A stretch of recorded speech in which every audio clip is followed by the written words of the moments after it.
బాధలో ఉన్న నాకు బంగారం లాంటి కూర చేసి ఇచ్చింది మా అత్త. అదేనండి మన రాయలసీమ స్పెషల్ నాటుకోడి పులుసు. కుక్కర్ తీసుకొని స్టవ్ వెలిగించుకొని ఆయిల్ వేసుకోండి. తర్వాత మెంతెం కూర వేసుకొని ఆయిల్లో బాగా ఫ్రై చేసుకున్న తర్వాత ఆనియన్స్ వేసుకోండి. ఇప్పుడు మసాలా కోసం మిక్సీ జార్ తీసుకొని ఆనియన్స్ వేసుకొని 2 యాలకులు, 4 లవంగాలు, ఒక చిన్న చెక్క, కొంచెం జీలకర్ర, కొన్ని మిరియాలు, కసిన్ని మెంతులు, ఒక గడ్డ ఎల్లిపాయ, కొంచెం అల్లం, ఓ 2 స్పూన్ల కొబ్బరి పొడి వేసుకొని మిక్సీ చేసుకొని ఫైన్ పేస్ట్ లాగా చేసుకోవాలి. అప్పటికే మన ఆనియన్స్ కలర్లోకి వస్తాయి. ఇప్పుడు ముందుగానే వాష్ చేసి పెట్టుకున్న నాటుకోడిని అందులో వేసుకోవాలి.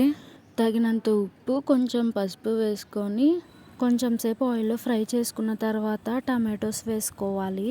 ఇప్పుడు అన్నీ కలిసేలా బాగా కలుపుకోవాలి. ఇప్పుడు కుక్కర్ మూత పెట్టి ఒక 10 విజిల్స్ వచ్చే వరకు వెయిట్ చేయాలి.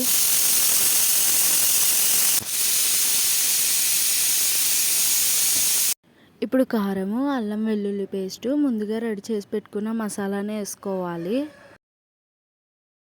మన పులుసుకు సరిపడా నీళ్లు పోసుకొని మసాలా అంతా కలిసేలా బాగా కలుపుకోవాలి. ఇప్పుడే ఉప్పు, కారం చూసుకోండి. ఏదన్నా తక్కువ అనిపిస్తే ఇప్పుడు వేసేసుకోండి. తర్వాత మూత పెట్టుకొని కొంచెం సేపు బాగా ఉడికించుకోవాలి. మసాలా అంతా మగ్గాలి. చివరిగా కొత్తిమీర వేసుకొని నూనె పైకి తేలే వరకు ఉడికించుకున్నామంటే మన నాటుకోడి పులుసు రెడీ అండి. చాలా అంటే చాలా బాగుంది. ట్రై చేసి కామెంట్ చేయండి.